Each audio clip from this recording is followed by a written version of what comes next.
Makhluk-makhluk mitologi adalah makhluk yang diciptakan oleh Allah Subhanahu wa Ta'ala, namun tidak terlihat oleh mata kita, seperti yang tertulis dalam firman-Nya di surat An-Nahl ayat 8. Dan Dia telah menciptakan makhluk-makhluk lainnya yang belum kamu ketahui.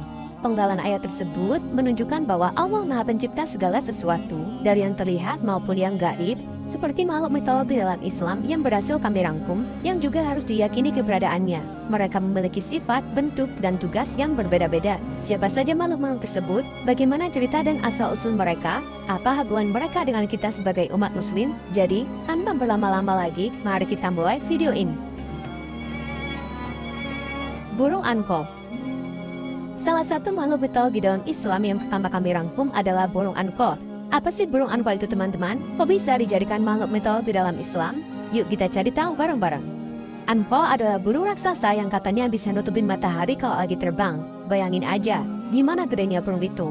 Burung anko ini punya bulu warna-warni, leher panjang kayak unta, dan 4 sayap. 2 sayapnya gede dan 2 sayapnya lagi kecil. Burung anko ini disebut-sebut dalam buku karangan Zakaria Al-Qazwini yang berjudul Makhluk-Makhluk Ajaib dan Hal-Hal Aneh yang Ada. Buku ini ngebahas tentang berbagai macam makhluk yang aneh-aneh dan ajaib. Nah, burung anko ini ternyata pernah ada di zaman Nabi Anzalah. Nabi Anzalah itu nabi yang diutus Allah untuk kaum Ros. Kaum Ros itu kaum yang sesat karena mereka suka menyembah pohon sanobar. Pohon sanobar itu pohon yang buahnya bisa bikin orang awet muda. Tapi pohon itu juga bisa bikin orang jadi lupa sama Allah. Makanya, kaum Ros itu jadi kafir dan durhaka.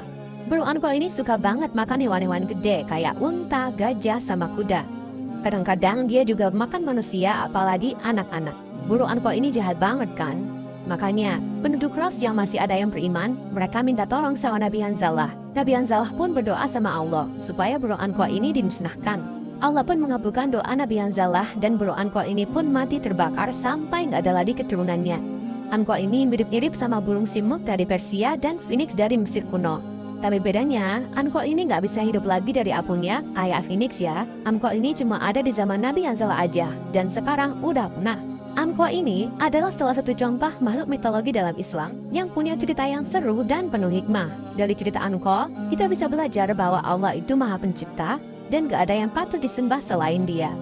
Kita juga bisa belajar bahwa Allah itu Maha mendengar dan Maha mengabulkan doa orang-orang yang beriman dan taat. Kita juga bisa belajar bahwa Allah itu Maha kuasa dan gak ada yang bisa ngelawan kehendaknya.